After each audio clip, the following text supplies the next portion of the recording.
expedited fashion or not. Okay, so now the first case which we have discussed has a seriousness criteria of fatal or death, and it is a clinical trial case. Now, coming to life threatening. Life threatening means if an adverse event was life threatening at the time of onset of the event. Okay, so now a patient is reporting, say in a spontaneous report, someone is reporting that my father took your medicine, and after taking the medicine, um, 2 days after, he experienced. He experienced an acute attack of asthma, and he was taken to emergency department, and immediately an intervention was given. Like, his oxygen saturation was so low, so they had to resuscitate him by doing an intubation. He had to be intubated for some time, um, and then he was resuscitated. So now this, if the patient was not taken to the emergency department and an immediate intervention of intubation was not provided for the patient would have died. Okay, so at the time of onset of the asthma, acute asthmatic attack, the event was life threatening. Okay, so now the seriousness criteria is life threatening. So basically, if it is a clinical trial, it would be directly reported to you by the principal investigator, so you don't have to worry. But you will have to look into the case and see whether the report is correctly provided to you or not. If you find anything is not acceptable, or it was provided to you in error by the principal investigator, you can query the investigator and ask him to correct the report. But if it is a post marketing, they will not give you exactly what is the seriousness criteria. Okay, they will just give the description like, see, my father had an asthma and he was immediately taken to an hospital where he was immediately resuscitated, and then he was revived. So in this condition, we assess this as life threatening.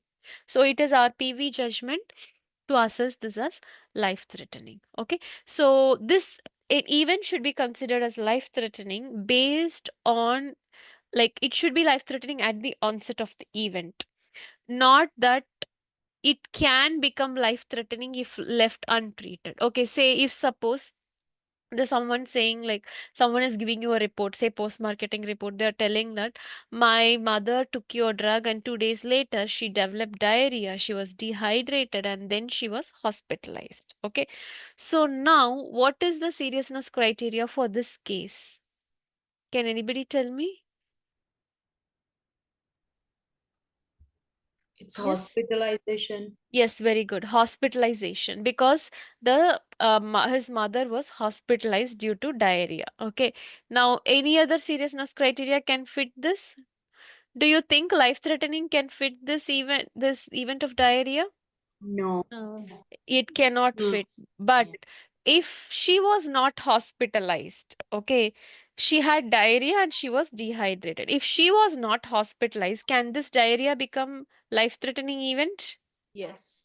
Yes, it can become life-threatening event, but we are not assessing diarrhea as life-threatening because we are not hypothesizing the diarrhea as life-threatening, because it was not life-threatening when the event actually occurred, right? She had diarrhea and then she had dehydration and she was hospitalized. There is no incidence of life-threatening happening here. But if she was left alone and she was not hospitalized, then it would have become a life threatening event. Okay, so but we are not assessing that based on this. Like, if she was not hospitalized, she could have, this event could have become life threatening. So life threatening, just understand that life threatening means if an immediate intervention was not given to an event, it can be fatal, and it should be life threatening at the time of onset of the event. Okay, so coming to third seriousness criteria, hospitalization. So now I gave an example that this patient had took the drug, and 2 days later she had diarrhea, dehydration, and she was hospitalized. And you gave a gave an answer that the seriousness criteria is hospitalization. Very good. Okay. Now the patient is admitted for diarrhea